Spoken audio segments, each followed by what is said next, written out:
Welcome to SibSpot. Today's stories feature malicious compliance. Our first story is from Some Newfie Chick. You said work doesn't start until 8:15 a.m. Work for a bank chain, and we have opening procedures where two cars follow each other to do a drive around before someone walks inside and gives an all clear. My manager likes to start the drive around the building at 8:04 a.m. She told me to stop editing my timesheet since we don't start until 8:15 a.m. So the next few days, she starts the drive around the building, stopping every few seconds, waiting for me to follow her. She calls me, "Let's do the opening procedure. Follow me." I say, "I was told not to clock in until work starts at 8:15, so I will be waiting until then." She hasn't asked me to do the opening procedures in 2 weeks. LOL, I sit and wait in my car until 8:15 a.m. on the dot. Oh, and I'm taking all the overtime every time she makes me stay later than my scheduled time to take care of operations. This one's great. Tons of employers will try to get people to do something for them off the clock when they're an hourly employee. I love to see people refusing and getting away with it. The second story is from Absurd and Nihilistic. Yet another new manager facing the consequences of their actions story. I'll keep the details as vague as possible because I'm still with this organization. I work for a government department. We have offices and locations all over the state. I'm based out of a city that's about a 2 and a bit hour train ride to our head office. At the time, I was working in a team that had members working remotely all across the state, looking after policy, process, and quality assurance.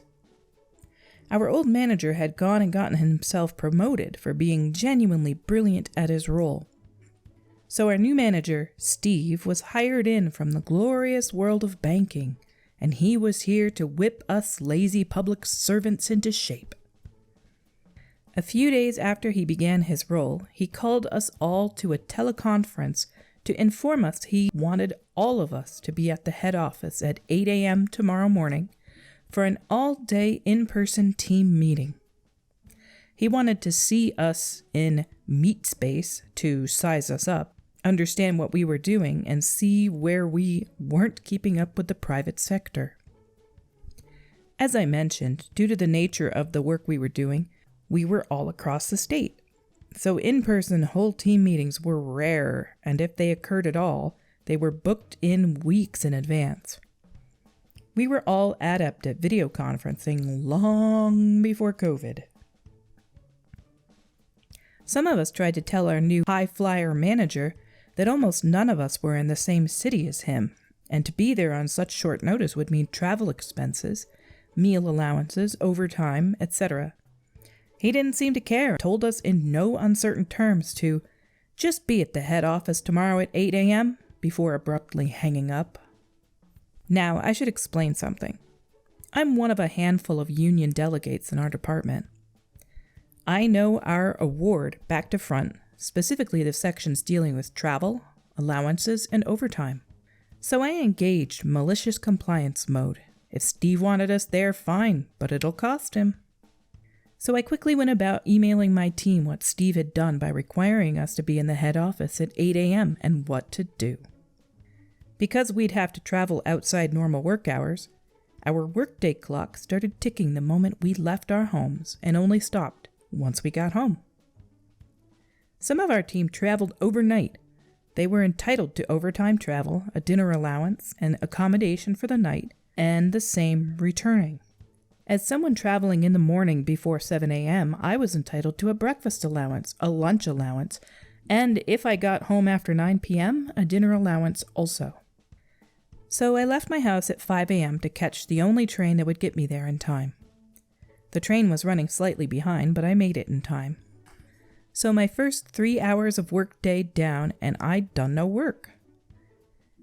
After a brief period of us introducing ourselves to Steve, he proceeded to spend the next 4 hours telling us all of the things he did at the bank, how he made so much money for them, where they'd send him as a holiday bonus, how we're all stuck in the past in the public service, the work he'd seen wasn't up to private sector standards, etc. He had all the sureness of a finance bro who had always failed upward because others had picked up his slack. By 3 p.m., the entire team were into overtime pay territory, and Steve was just warming up with his non-charm offensive. Another 3 hours go by with Steve verbally patting himself on the back, deeply in love hearing his own voice, but all I hear is cha-ching, cha-ching. Steve decided that 5 p.m. was a good time to finish up. He stopped mid-sentence, looked at his watch, and unceremoniously said, "That's all for today. Go home now," and walked out. After I and a few others gave a few awkward shrugs to each other, we all packed up and started to make our separate ways home after doing no work all day. I myself got to the train station pretty quickly and saw a train was leaving soon that would get me home around 8 p.m. Or I could catch the all stations train and get home closer to 9:30 p.m. You know what? No matter how fast I could run, I just couldn't catch that earlier train.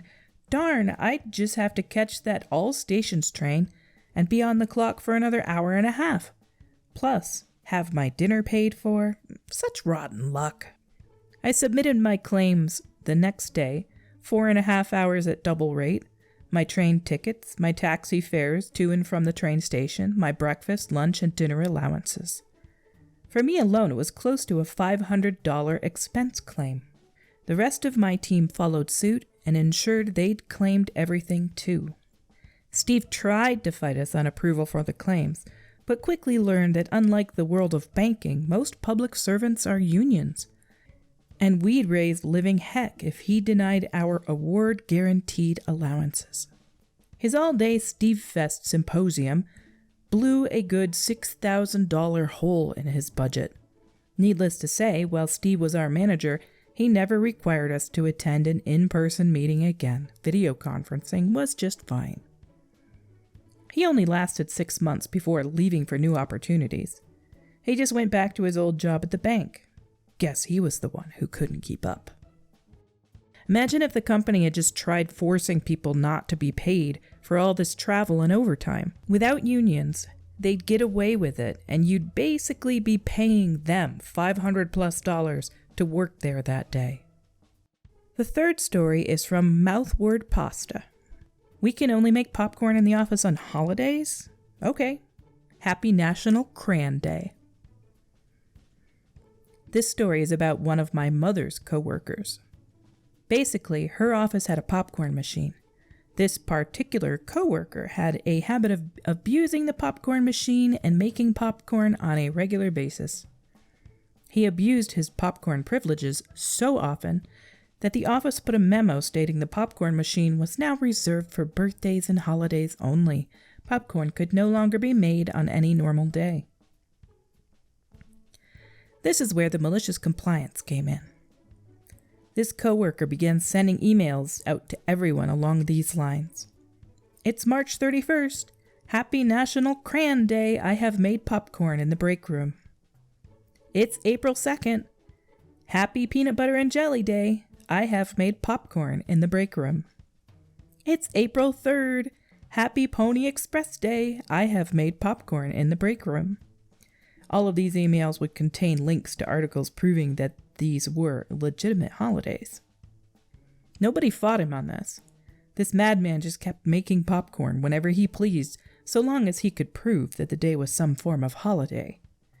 I'm not sure why he didn't just bring a bag of popcorn for himself and always felt the need to use the company popcorn maker to make popcorn for everyone.